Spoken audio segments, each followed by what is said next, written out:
আজকে আমরা মুরগির মাংস ছেঁচা, শক্ত মুরগি ছেঁচা আমি তেলে ভাজবো। তার জন্য চুলে তেল বসাইছি। এখানে আমি মাখানো মাংসটি ছেড়ে দেব।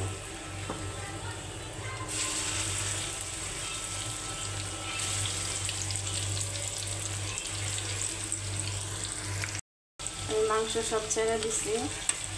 এখন এক সাইড আমি মাংসটি সব দিয়ে দিছি। এক সাইড হইলে পরে আমি আর এক সাইড উল্টাই দিব।